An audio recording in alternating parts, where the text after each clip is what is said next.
My dear friends, स्वागत है आप सभी लोगों का एक और बेहतर वीडियो में। जितने विद्यार्थी कक्षा 10 में और तैयारी कर रहे हैं यूपी बोर्ड 2026 की, तो उन सभी विद्यार्थियों के लिए वीडियो काफ़ी इंपॉर्टेंट अब होने वाला है। इस वीडियो में हम लोग गणित के कुछ मोस्ट इंपॉर्टेंट क्वेश्चन जो है देखने वाले हैं, जो कि चैप्टर नंबर 1 यानी कि वास्तविक संख्याएं के जितने भी महत्वपूर्ण क्वेश्चन हो सकते हैं या हो सकते थे, ठीक है, तो उन सभी क्वेश्चन को जो है हम लोग देखने वाले हैं।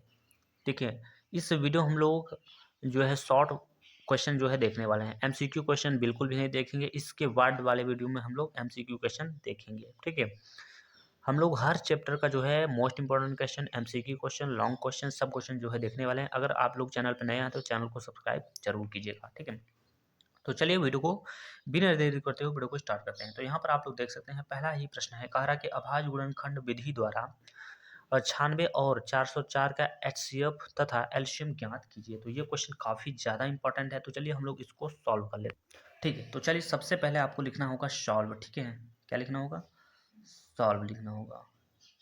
क्या लिखना होगा? सॉल्व।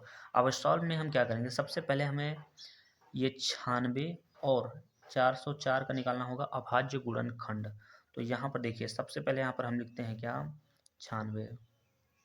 क्या लिखेंगे? 96। और इसका हमें क्या करना होगा? क्या? अभाज्य गुणनखंड। तो जो इसका अभाज्य गुणनखंड होता है उसको समझिएगा। तो इसका जब अभाज्य गुणनखंड करेंगे आप लोग, तो इसका अभाज्य गुणनखंड होगा 2 गुणे 2 गुणे 2 गुणे 2 और गुणे 2। ठीक है, और गुणे में कितना होगा? तो गुणे में हो जाएगा 3। समझ रहे हैं इस बात को? तो यहाँ पर 96 का जो अभाज्य गुणनखंड हमने यहाँ पर कर लिया है। अब हम लोग यहाँ पर करेंगे 404 का अभाज्य गुणनखंड। जो 404 का अभाज्य गुणनखंड होगा वो हो जाएगा 2 गुणे 2 और गुणे में 101 हो जाएगा। तो 96 का और 404 का अभाज्य गुणनखंड हो गया। यहाँ पर हमसे पूछा है एचसीएफ और एलसीएम दोनों हमें ज्ञात करके बताना है। तो सबसे पहले हम बात करेंगे एचसीएफ को। तो एचसीएफ कैसे निकाला जाता है? तो आप सभी को पता होना चाहिए कि जो दोनों संख्याओं में मैच करेगा जो संख्या, वही हमारा एचसीएफ हो जाएगा। जैसे यहाँ पर एक संख्या 2 है, यहाँ भी एक संख्या 2 है, तो इसका मतलब 2 हम ले सकते हैं। एक संख्या 2 इसमें भी है, दूसरी संख्या इसमें भी 2 है, तो ये कहने का मतलब यहाँ भी हम 2 ले सकते हैं।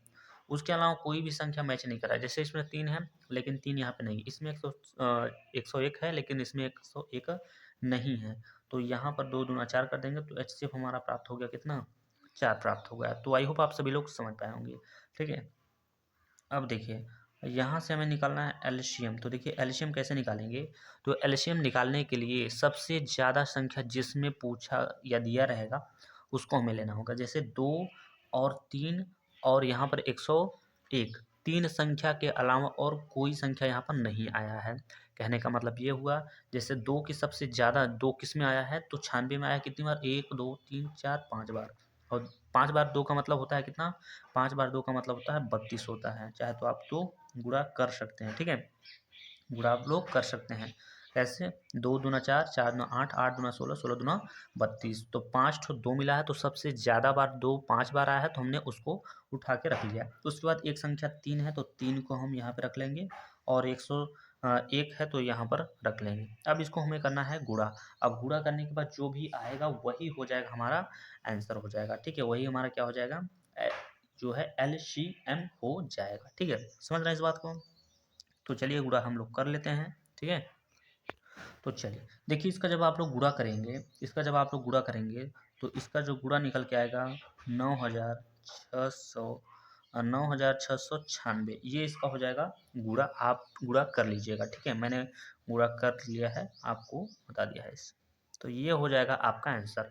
तो इस क्वेश्चन में बस इतना ही पूछा था, एचसीएफ और एलसीएम, जो कि हमने दोनों आप लोगों को बता दिया है। तो आई होप आप सभी लोग को ये क्वेश्चन समझ में आ गया हो। तो चलिए बढ़ते हैं अपने दूसरे क्वेश्चन।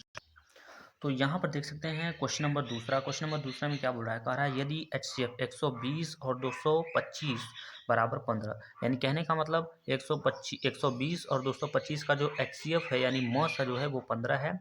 तो कह रहा है 120 और 225 का एलसीएम ज्ञात कीजिए। चलिए सवाल बहुत सिंपल है।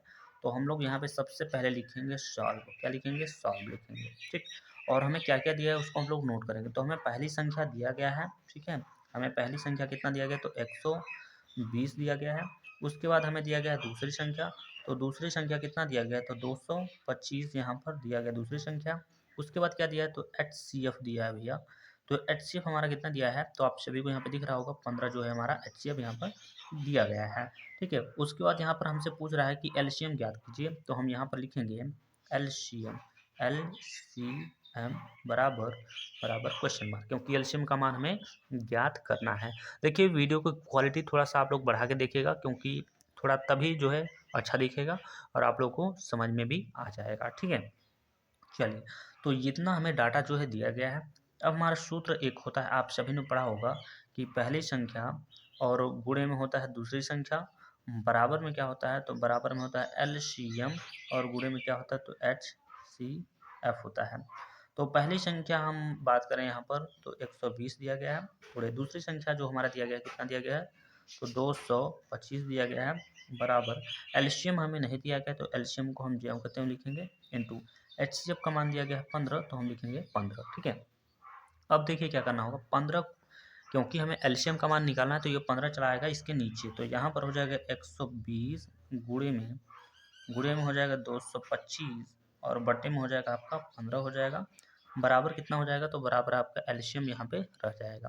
अब यहाँ से अगर आप ध्यान से देखो, 15 से काटेंगे एक बार में, 15 से ये कटेगा 8 बार में। ठीक है, तो यहाँ पर हो जाएगा 8 गुणे का 225। ठीक है, और बराबर के क्या हो जाएगा, तो LCM हो जाएगा। क्या हो जाएगा, तो LCM हो जाएगा। अब क्या करना है, 8 का गुणा आपको करना होगा 225 में करना होगा। तो जैसे ही आप करते हैं तो LCM का आपका यहाँ पर मान निकल जाएगा। LCM को हम पहले लिख रहे हैं, तो इसका गुणा आप करिएगा तो 1800 जो है इसका मान निकल के आ जाएगा। आप गुणा करके चेक कर सकते हैं। तो यही हमसे पूछा गया है और ये हमने आसान तरीके से यहाँ पर निकाल लिया। तो आई होप आप सभी लोग को समझ में भी आ गया होगा। तो आई होप आप सभी लोग अच्छे से निकाल पाएंगे। ठीक है, तो चलिए बढ़ते हैं अपने क्वेश्चन नंबर तीसरे की ओर। तो देख सकते हैं क्वेश्चन नंबर 3 में क्या बोल रहा है, कह रहा है 65 और 117 के HCF को 65 या माइनस 117 के रूप में दर्शाया गया है, यम का मान ज्ञात कीजिए। ठीक है, तो चलिए भाई क्वेश्चन तो बहुत सिंपल है। चलिए यहाँ पर सबसे पहले हम लिखते हैं सॉल्व। ठीक, यहाँ पर हमें सबसे पहले क्या बोल रहा है कि 65 और 117 इन्हीं दो संख्या को उठा लेना होगा और इसको हमें करना होगा फैक्टराइजेशन, यानी इसका अभाज्य गुणनखंड निकालना होगा। तो इसका अभाज्य गुणनखंड जब करेंगे तो 13 गुणे का 5 निकल के आएगा, या फिर ये कह लो 5 गुणे का 13 निकल के आएगा। और यहाँ पर हो जाएगा क्या, 3 गुणे का 3 और गुणे का हो जाएगा 13। ठीक, तो यहाँ से हम HCF निकाल लेते हैं। ठीक है, यहाँ से हमारा HCF कितना होगा, तो देखेंगे तो इसमें हमारा 13 है और इसमें भी जो है 13 है, तो 13 जो है क्या हो जाएगा, HCF हो जाएगा। अब सवाल ये बोल रहा था HCF को 65 या माइनस 117 के रूप में व्यक्त किया जाता है। ठीक है, तो यहाँ पर जो HCF है इसका मान और बराबर में आपको लिखना है 65 यम माइनस 117। ठीक है, इतना लिखने के बाद अब देखिएगा यहाँ पर लिखिएगा 13, 117 को जब पंचांतर करेंगे तो ये प्लस में 117 हो जाएगा, इक्वल टू कितना हो जाएगा, तो 65 और यम हो जाएगा। इन दोनों का आप जोड़िएगा तो ये हो जाएगा 130 हो जाएगा आपका, बराबर में कितना हो जाएगा, तो 65 और यम हो जाएगा। 65 यम का मान आपको निकालना है, तो आप क्या करेंगे, लिखेंगे 130 बटे में ये चलाएगा 65 नीचे इज इक्वल टू कितना, तो यम। आप 65 से जब आप भाग दीजिएगा तो यहाँ पर आपका मान निकल के आएगा, यम का मान कितना निकल के आएगा, तो 2 निकल के आ जाएगा। ठीक है, जैसा कि आई होप आप सभी लोग यहाँ पर देख पाए होंगे और आपको समझ में भी आ गया होगा। तो यही हो जाएगा इस क्वेश्चन का करेक्ट आंसर। ठीक, तो चलिए बढ़ते हैं अपने नेक्स्ट क्वेश्चन की ओर। तो यहाँ पर देख सकते हैं क्वेश्चन नंबर 4, क्वेश्चन नंबर 4, और ये इस वीडियो का लास्ट क्वेश्चन रहेगा, क्योंकि आपके यूपी बोर्ड में चैप्टर नंबर 1 से इससे बाहर क्वेश्चन नहीं आएगा। अगर आता है तो आप लोग मुझे कमेंट बॉक्स में ज़रूर कमेंट कर सकते हैं। तो क्वेश्चन क्या है, ये क्वेश्चन बहुत बार पूछा गया है और इस बार भी पूछा जाएगा। कह रहा है सिद्ध कीजिए कि 7√5 अपरिमेय संख्या है। ठीक है, तो इसमें सिद्ध करना है। तो चलिए सबसे पहले आपको लिखना है सॉल्व। सॉल्व लिखने के बाद आपको लिखना होगा माना, ठीक है, माना कि, या ऐसे कर सकते हैं, माना P बाई क्यू बराबर 7√5, ये मान लीजिए। और आगे लिखेगा जहाँ जहाँ q is not equal to 0, यानी q का मान 0 नहीं होना चाहिए। ठीक है, उसके बाद आपको लिखना होगा तब, ठीक, तब दोनों पक्षों का वर्ग करने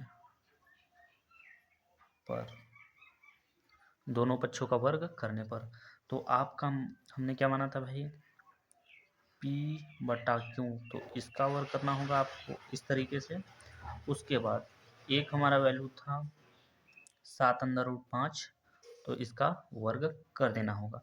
तो जब इसका स्क्वायर आप लोग करते हैं यहाँ पर, तो मान आपको मिलेगा पी स्क्वायर बट्टे में आपका यहाँ पर क्यू है, तो हो जाएगा क्या, क्यू स्क्वायर। यहाँ पर देखिए 7 का वर्ग हो जाएगा 7 7 49, और गुणे ये रूट का केवल 5 का वर्ग करेंगे ना, तो रूट से स्क्वायर से रूट कैंसिल, केवल 5 आपको मिलेगा। ठीक है, उसके बाद आपको क्या करना है, तो यहाँ पे लिखना है पी स्क्वायर को ज्यों कहते हैं लिखना है, और बटे में क्या लिखना है, क्यू स्क्वायर को ज्यों कहते हैं। यहाँ पर इसको जब आप लोग गुणा कराएंगे इसका, तो 245 इसका गुणा निकल के आ जाएगा। अब देखिए उसके बाद आपको क्या करना है, पी स्क्वायर को ज्यों कहते हैं लिखना है। यहाँ पर ध्यान से समझिएगा, यहाँ पर ध्यान से समझने का प्रयास करिएगा। यहाँ पर जो क्यू है इसको हम लिख सकते हैं क्यू गुणे का क्यू। ठीक है, बराबर में कितना, 245। ठीक, अगले स्टेप पे हम क्या करेंगे, लिखेंगे पी स्क्वायर बटे में एक क्यू यहाँ लिख दीजिए, और एक क्यू का गुणा हम इसमें करेंगे, तो ये हो जाएगा 245, और गुणे में क्या हो जाएगा, तो क्यू हो जाएगा। ठीक है, उसके बाद अब यहाँ देखा जाए तो ये क्या है, ये एक प्रकार का भिन्न है। ठीक है, ये एक प्रकार का क्या है, भिन्न है। ये एक प्रकार का क्या है, भिन्न है। और ये क्या है, पूर्णांक है। क्या है भैया, तो पूर्णांक है ये। तो भिन्न बराबर नहीं है पूर्णांक के, बराबर बिल्कुल नहीं है। तो अतः यहाँ पर आप लिखेंगे नीचे अतः, ठीक है, अतः अतः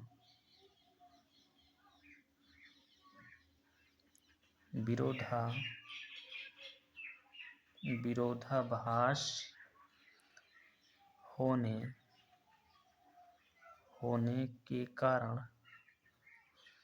होने के कारण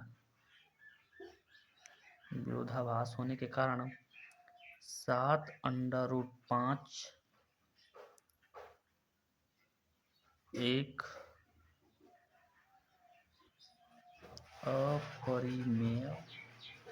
अपरिमेय संख्या है। अपरिमेय संख्या है, इतना आपको लिखना होगा। तो आई होप आप सभी लोग ये लिख पाएंगे और आप लोग अच्छे से समझ भी पाए होंगे। ठीक है, तो चलिए इस वीडियो में बस इतना ही। अब इसके बाद आप लोगों को चैप्टर नंबर 1 का जितने भी बहुविकल्पीय प्रश्न हैं वो हम जो है अगले वीडियो में आपको बता देंगे। ठीक है, तो चलिए इस वीडियो में इतना ही, मिलते हैं नेक्स्ट वीडियो में, तब तक के लिए जय हिंद जय भारत।